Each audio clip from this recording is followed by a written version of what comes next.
Hello students. आपके अपने YouTube channel Jharkhand education में आपका स्वागत है। Computer science class 12 chapter number 1 overview of C plus plus का ये हमारा 7th लेक्चर है। आज हम लोग जो चीज स्टार्ट करेंगे टॉपिक वो है आपका जंप स्टेटमेंट, यानी jump statement in C plus plus. बहुत ही इंपॉर्टेंट टॉपिक है और इसका कंसेप्ट क्लियर होना बहुत ज़रूरी है। प्रोग्रामिंग कोडिंग में इसके कंसेप्ट के क्लियर किए बिना काफी मुश्किल का सामना आपको करना पड़ सकता है। सबसे पहले हम लोग जानते हैं जंप स्टेटमेंट होता क्या है। Jump statement are use to manipulate the flow of program if some condition are met. यानी जंप स्टेटमेंट का इस्तेमाल हम लोग प्रोग्राम के फ्लो को मैनिपुलेट करने के लिए करते हैं अगर कोई कंडीशन हम लोगों को मिलता है। यानी हम लोगों को अगर कोई कंडीशन मिलता है तो हम अपने प्रोग्राम के फ्लो को मैनिपुलेट करते हैं, यानी हम अपने प्रोग्राम के फ्लो में किसी प्रकार का चेंजेस लाते हैं। ठीक है। प्रोग्राम का फ्लो क्या होता है वो आप प्रीवियस लेक्चर में ऑलरेडी पढ़ चुके हैं। सिक्वेंशियल फ्लो होता था, इसके अलावा आपका सिलेक्शन फ्लो होता था, इटरेशन फ्लो होता था। तो उन्हीं फ्लो को, है ना, उन्हीं प्रोग्राम फ्लो में किसी प्रकार का कंडीशन के आधार पर चेंज लाना हो तो हम जंप स्टेटमेंट का इस्तेमाल करते हैं। It is use to terminate और कंटिन्यूज द लूप। लूप हम लोग ऑलरेडी पढ़ चुके हैं। ठीक है। तो इसका इस्तेमाल लूप को या तो टर्मिनेट करने के लिए या लूप को कंटिन्यू करने के लिए करते हैं। यानी टर्मिनेट का मतलब होता है अचानक से लूप में ब्रेक ले आना, है ना, कि कोई लूप जो है उसको 10 टाइम्स चलना है लेकिन कुछ ऐसा कंडीशन आया कि लूप को जो है 5वीं बार में ही ब्रेक करना पड़ा। तो वो 5वीं बार में ब्रेक हो जाना ही क्या कहलाता है? टर्मिनेशन कहलाता है, टर्मिनेटिंग। और कंटिन्यू का मतलब होता है लूप को जारी रखना। ठीक है। कहाँ? तो इनसाइड अ प्रोग्राम। ठीक है। किसी प्रोग्राम के भीतर किसी लूप को टर्मिनेट करवाना हो या कंटिन्यू करवाना हो तो हम जंप स्टेटमेंट का इस्तेमाल करते हैं। और इसके अलावा to stop the execution of a function.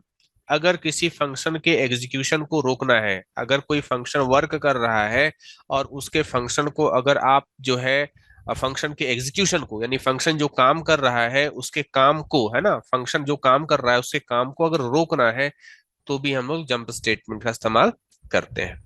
ये सारी चीजें अभी आगे चल करके आपको क्लियर होंगी जैसे जैसे कोडिंग के माध्यम से मैं आप लोगों को समझाऊंगा जंप स्टेटमेंट के बारे में।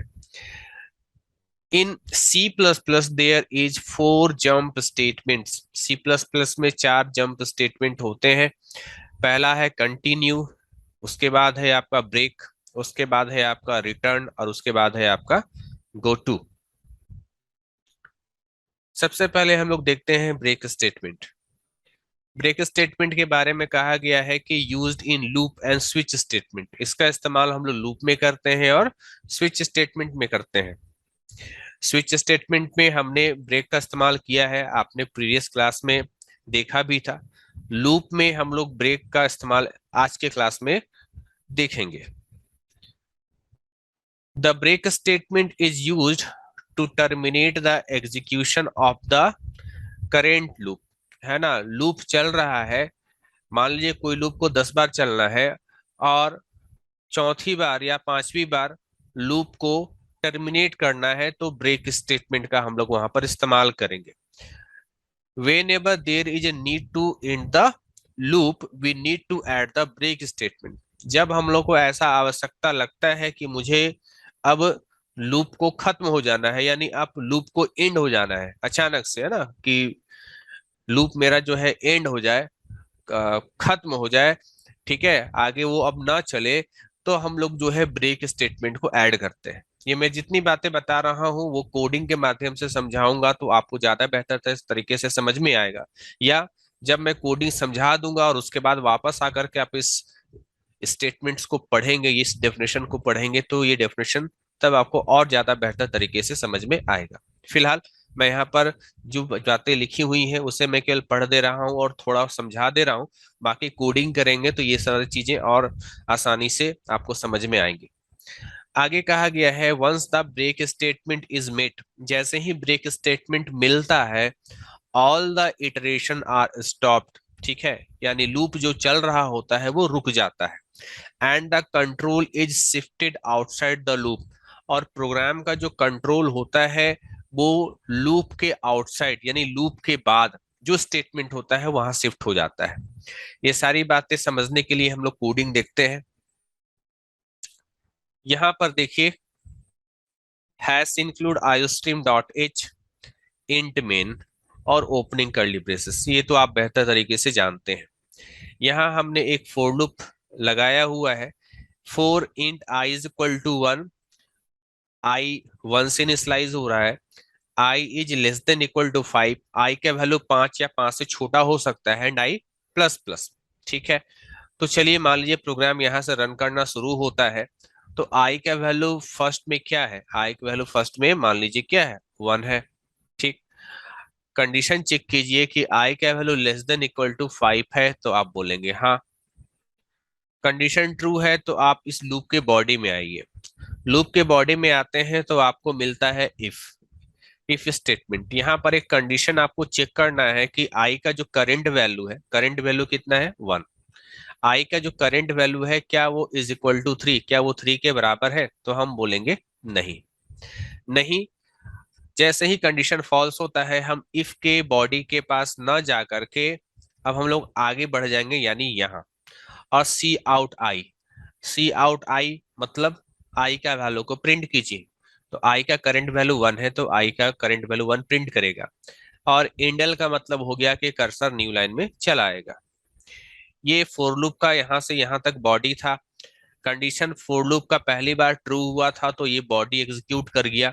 अब यहाँ से हम लोग जाएंगे आई प्लस प्लस के पास। आई का वैल्यू बढ़ करके वन से क्या हो जाएगा, टू हो जाएगा। यहाँ से फिर जाएंगे कंडीशन चेक करने के लिए कि आई का वैल्यू जो है वो क्या less than equal to five है, तो yes two is less than equal to five, condition true. दूसरी बार फोर लूप का कंडीशन ट्रू हुआ तो फिर से हम जाएंगे फोर लूप के बॉडी में। यहाँ पर फिर से मुझको इफ मिलेगा और फिर से पूछा जाएगा कि क्या आई का वैल्यू थ्री के बराबर है। तो आई अब टू हो चुका है, is two is equal to three, no, condition फिर फॉल्स हुआ। तो हम फिर से इफ की बॉडी के पास ना जा करके हम आगे की ओर जाएंगे और सी आउट आई, आई का वैल्यू जो करंट वैल्यू है टू, वो क्या होगा, वो हम लोग का यहाँ पर प्रिंट होगा। एंड इंडल न्यू लाइन में हमारा कर्सर चला गया। यहां से वापस जाते हैं हम कहा, आई प्लस प्लस के पास। आई का वैल्यू बढ़ करके अब टू से कितना हो गया, थ्री हो गया। कंडीशन चेक करेंगे कि क्या आई का वैल्यू जो है three is less than equal to five है, लेस देन या equal to, yes, condition true.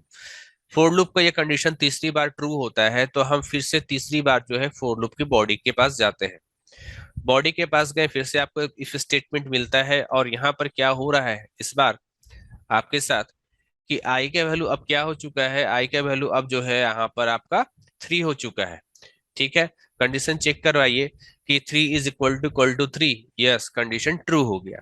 अब जैसे ही आपका कंडीशन ट्रू होता है तो आप कहाँ जाएंगे, आप इफ के बॉडी के पास जाएंगे, क्योंकि कंडीशन ट्रू हुआ इफ वाला तो इफ के बॉडी के पास गए। इफ के बॉडी में क्या है, ब्रेक। ब्रेक क्या करेगा, मुझको लूप से या लूप को टर्मिनेट कर देगा, यानी आपका प्रोग्राम का कंट्रोल सीधे लूप से बाहर। लूप से बाहर कहाँ, ये देखिए लूप यहाँ खत्म हो रहा था। ठीक है, आप यहाँ पर क्या देख रहे हो कि यहाँ पर जो है लूप का बॉडी जो है वो यहाँ पर है। ठीक है, जैसे ही ब्रेक हुआ है ना, यानी जैसे मुझको ब्रेक मिला, ब्रेक मुझको क्या करेगा, लूप के बॉडी से बाहर। तो लूप के बॉडी से बाहर हम कहाँ चले आएंगे, रिटर्न जीरो यहाँ। ठीक है, और इस प्रकार से मेरा प्रोग्राम क्या हो जाएगा, एंड हो जाएगा। तो आप देख रहे थे कि इस लूप को टोटल कितनी बार चलना चाहिए था, पांच बार चलना चाहिए था, लेकिन तीसरी बार में ही यहाँ पर ये इफ वाला कंडीशन ट्रू हुआ और मुझको ब्रेक मिल गया और हम इस लूप को कितनी बार चला पाए, केवल तीन बार चला पाए। तो यहाँ पर ये जो आपने ब्रेक पढ़ा है ना, ब्रेक, ये ब्रेक किस प्रकार का जंप स्टेटमेंट था, ये एक ऐसा जंप स्टेटमेंट था जहां पर हम लोग लूप से अचानक से बाहर को निकल गए एक कंडीशन के मिलने से। ये कंडीशन जब ट्रू हो गया तो हम लोग क्या हो गए, हम लोग जो है इस लूप से बाहर हो गए। यही बात देखिए आपका यहाँ पर कहा गया था। ठीक है, ब्रेक के बारे में कि once the break statement is met all the iteration are stopped. Loop को जो पांच बार चलना था वो पूरा पांच बार नहीं चला, रुक गया और control is shifted outside the loop, और हमारे प्रोग्राम का कंट्रोल कहाँ चला गया, कहाँ शिफ्ट हो गया, लूप के बाहर चला गया। ठीक है, साथ ही साथ मैंने यहाँ पर और क्या बताया था, इसको फिर से पढ़ दे रहे हैं। The break statement is use to terminate the execution of the current loop. Break statement क्या करता है कि करेंटली जो मेरा लूप चल रहा हुआ होता है, ठीक है, उसको टर्मिनेट कर देता है। ठीक है, चलिए अब हम लोग आते हैं अगला जंप स्टेटमेंट के पास, वो है हमारा कंटिन्यू स्टेटमेंट। ठीक है, कंटिन्यू स्टेटमेंट बहुत हद तक जंप स्टेटमेंट जो हमने अभी ब्रेक पढ़ा था उससे कुछ हद तक मिलता जुलता है। ठीक है, लेकिन थोड़ा सा डिफरेंस भी है। सबसे पहली बात, इसका इस्तेमाल भी हम लोग लूप में करते हैं। ठीक है, यूज इन लूप। ब्रेक का इस्तेमाल भी हम लोग लूप में किए, है ना, और इसके अलावा स्विच में भी किया जाता था। तो यहाँ पर कंटिन्यू का इस्तेमाल हम लोग लूप में करते हैं। कंटिन्यू के बारे में क्या कहा गया है कि the continue statement is use to move to the next iteration. Continue statement हमारा जो नेक्स्ट इटरेशन होता है, यानी लूप में जो अगला इटरेशन होता है उधर मूव कर देता है, यानी हमारा लूप चलता रहेगा। ब्रेक की तरह नहीं होगा कि अचानक से बीच से टर्मिनेट कर जाएगा। ठीक है, क्योंकि नाम से ही जाहिर है कंटिन्यू यानी जारी रहना। हमारा लूप क्या रहेगा, हमारा लूप लूप जारी रहेगा। वो हम लोग देखेंगे अभी कोडिंग के माध्यम से। It is also use for termination. ठीक है, ये टर्मिनेशन के लिए भी इस्तेमाल होता है, बट अनलाइक ब्रेक, लेकिन ब्रेक की तरह नहीं। It is not use to terminate the entire execution of the loop but only the current iteration of the loop. यानी ये टर्मिनेशन तो करेगा, लेकिन जो करेंटली है ना, करेंटली जो आपका इटरेशन चल रहा होता है वहां टर्मिनेशन करता है, पूरा का पूरा लूप में टर्मिनेशन नहीं करता है। ठीक है, इस बात को समझने के लिए भी हम लोग यहाँ पर कोडिंग का सहारा लेंगे। ठीक है, कोडिंग के माध्यम से आप समझ पाएंगे कि आखिर कंटिन्यू कह क्या रहा है। ये क्यों कह रहा है कि करेंट इटरेशन जो होता है उसको केवल रोकता है, बाकी जो लूप को चलना होता है वो पूरा चलेगा। कहने का मतलब, थोड़ा सा आपको हिंट्स दे देता हूं यहाँ पर। जैसे मान लीजिए किसी लूप को जो है 10 टाइम्स चलना है। ठीक है, कितने टाइम्स चलना है, 10 बार चलना है किसी लूप को। हो सकता है कोई एक बार ऐसा सिचुएशन आए छठी बार, ठीक है, जब लूप पहली बार चल गया, दूसरी बार चला गया, तीसरी बार चल गया, चौथी बार चल गया, पांचवी बार चल गया, और जैसे ही छठी बार चला वहां पर कुछ ऐसा कंडीशन हुआ कि वहां पर कंटिन्यू हो गया। कंटिन्यू हो गया मतलब लूप का बॉडी उस वक्त वर्क नहीं करेगा। ठीक है, पहली बार कंडीशन ट्रू हुआ, लूप का बॉडी वर्क किया, दूसरी बार कंडीशन ट्रू हुआ, लूप का बॉडी वर्क किया, तीसरी बार भी वर्क किया, चौथी बार भी किया, पांचवी बार किया।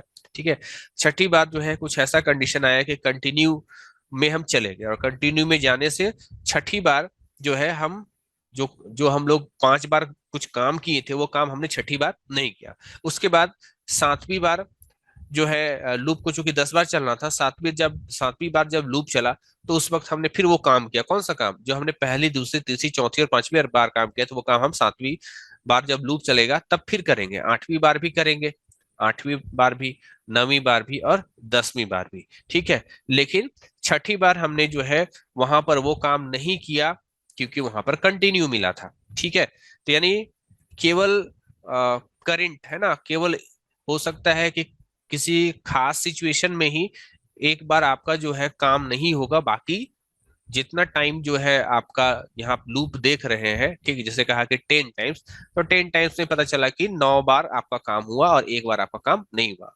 वो एक बार आपका काम कब नहीं हुआ, जब कंटिन्यू आपको मिला। चलिए कोडिंग से ज्यादा बेहतर तरीके से समझ पाएंगे। देखिए यहाँ पर आपका कंटिन्यू स्टेटमेंट हम लोग यहाँ पर इस्तेमाल कर रहे हैं, कोडिंग जस्ट पिछला वाला ही है। बस अंतर यहाँ पर क्या है कि यहाँ पर हमने पिछले टाइम यहाँ ब्रेक लिखा था इस जगह पर, अब यहाँ पर हम लोग क्या लिख रहे हैं, कंटिन्यू लिख रहे हैं।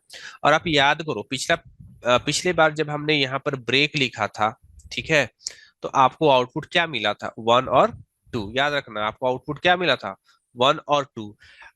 लेकिन अभी क्या होगा, अभी क्या आउटपुट मिलने वाला है वो हम लोग अभी इसको एग्जीक्यूट करा करके देखते हैं। जैसे प्रोग्राम आपका मेन फंक्शन से शुरू होता है, आप जानते ही हैं, इंट आई इक्वल टू 1। आई का वैल्यू जो है वो मेरा 1 से क्या हुआ, इनिशियलाइज हुआ। फिर कंडीशन चेक हुआ कि आई का वैल्यू क्या लेस देन इक्वल टू 5 है, तो हम बोलेंगे यस है। कंडीशन ट्रू हुआ तो आप लूप के बॉडी में गए, ठीक है, लूप के बॉडी में गए तो आप इफ के पास गए।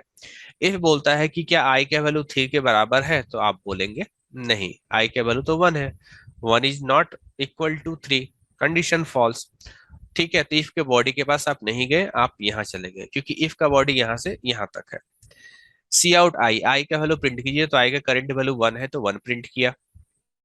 इंडल कर्सर न्यू लाइन में, यहां से गए प्लस प्लस, आई का वैल्यू बढ़ करके 2, कंडीशन चेक होगा इस लूप वाला कि 2 is less than equal to 5, हम बोलेंगे yes 2 is less than equal to 5।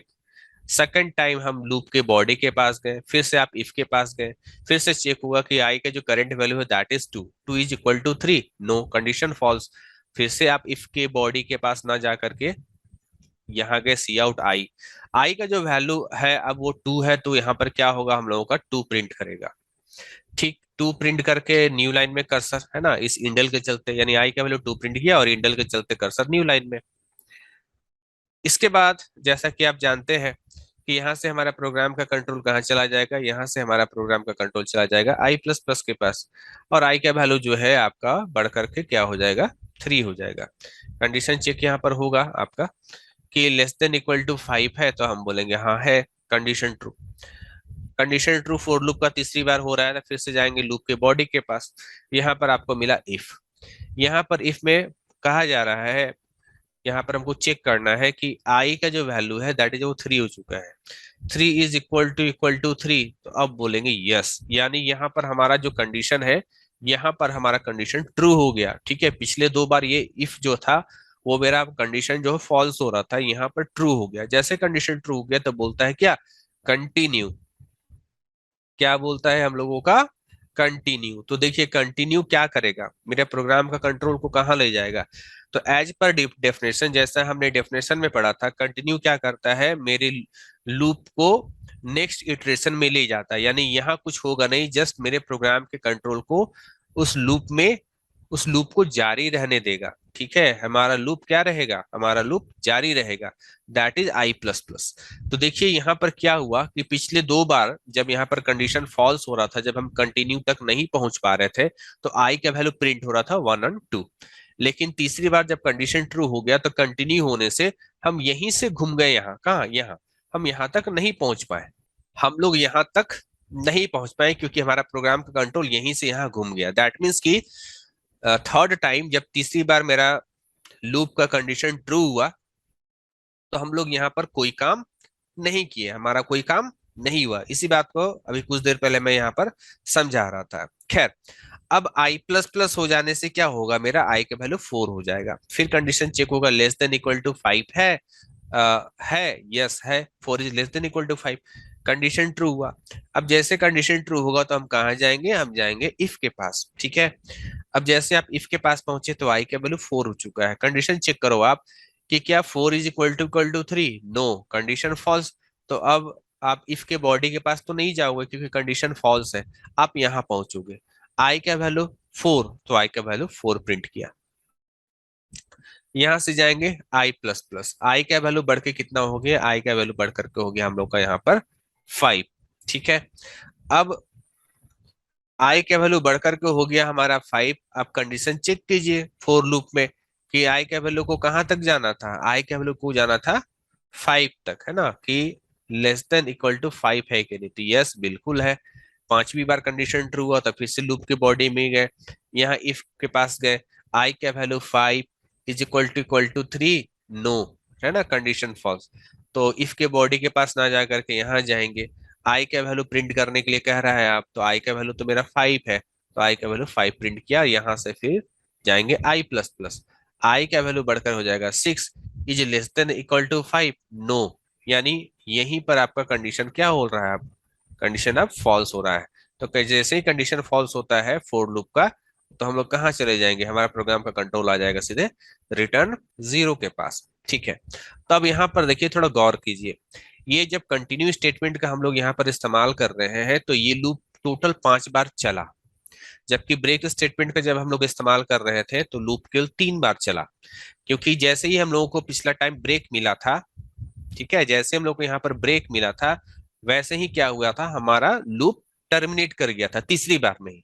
लेकिन कंटिन्यू वाले केस में क्या हुआ कि पूरा 5 बार में हमारा लूप चला। बस इतना हुआ कि जब कंटिन्यू वाला चीज हमारा यहाँ पर कंडीशन, हमारा कंटिन्यू वाला यहाँ पर कंडीशन ट्रू हुआ था, तो उस वक्त यहाँ पर लूप के बॉडी में जो काम चल रहा था आई का वैल्यू को प्रिंट करने का, वो प्रिंट करने वाला काम यहाँ पर नहीं हो पाया।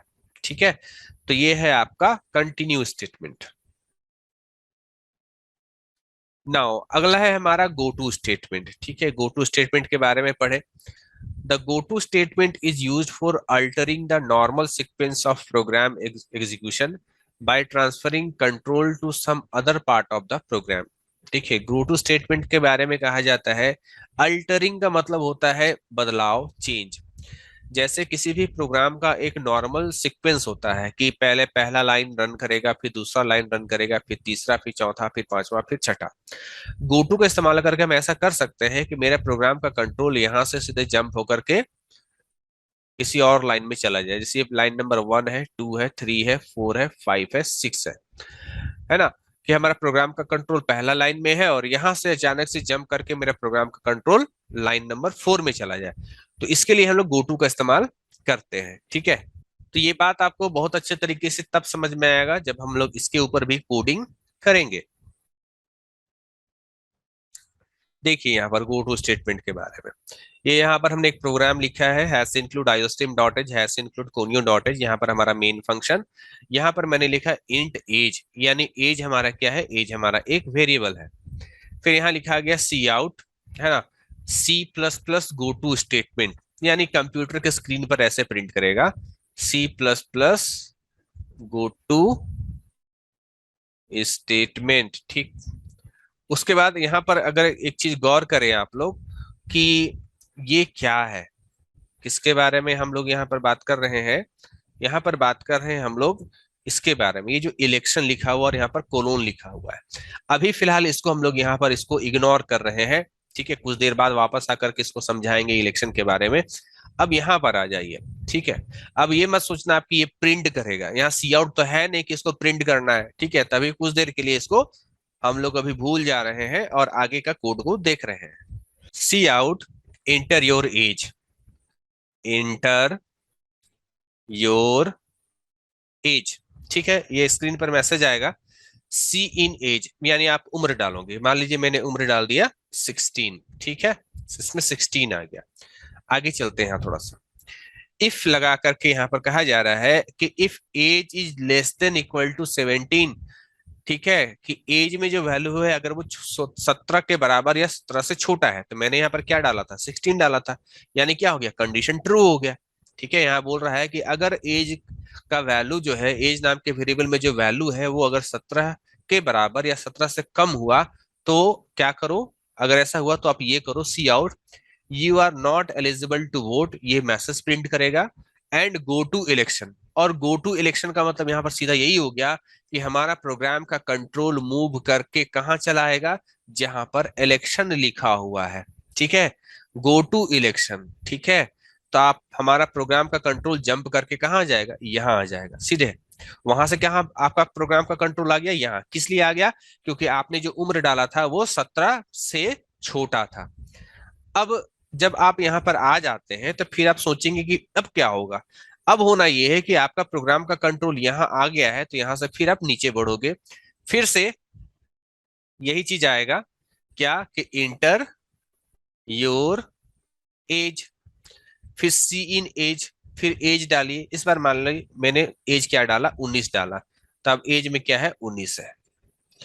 आते हैं यहाँ पर पूछा जाएगा इफ वाले में कि एज का वैल्यू, तो एज का वैल्यू मैंने 19 डाला है, तो 19 is less than equal to 17, क्या 19 17 से छोटा है, नहीं।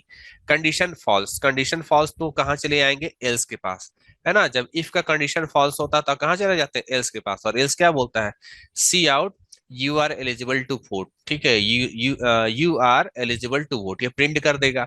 और आप फिर यहाँ होगी get C H and return 0 और प्रोग्राम एंड हो जाएगा। तो आपने यहाँ पर क्या देखा कि ये जो आपका गोटू था, ठीक है, ये जो आपका गोटू था, ये गोटू इफ के साथ लगा हुआ जनरली आपको मिलेगा। और गोटू के साथ ये जो इलेक्शन लिखा हुआ, इसको हम लोग लेबल बोलते हैं। इसको क्या बोलते हैं हम लोग? लेबल बोलते हैं। और गोटू क्या करता है कि ये जो गोटू के बाद जो ये वर्ड लिखा मिलेगा आपको, इलेक्शन या कोई भी वर्ड अगर हम लोग लिखते हैं, इस वर्ड को ढूंढता है कि ये वर्ड है कहाँ। तो इस वर्ड को हमने यहाँ पर अच्छे तरीके से पोजीशन करके रख दिया है। अगर इस वर्ड को इधर उधर कहीं और रखेंगे तो प्रोग्राम का आउटपुट गड़बड़ हो सकता है। तो हम लोग को बहुत ध्यान दे करके चलना पड़ता है कि आपको जो लेबल है उस लेबल को आप कहाँ पोजीशन करें। ठीक है, गलत जगह पे पोजीशन करेंगे तो आउटपुट आपका क्या होगा? गलत आएगा। तो ये था आपका गो टू स्टेटमेंट। इस प्रोग्राम कोड को आप देखिएगा, ध्यान से देखिएगा, कॉपी पे लिखिएगा।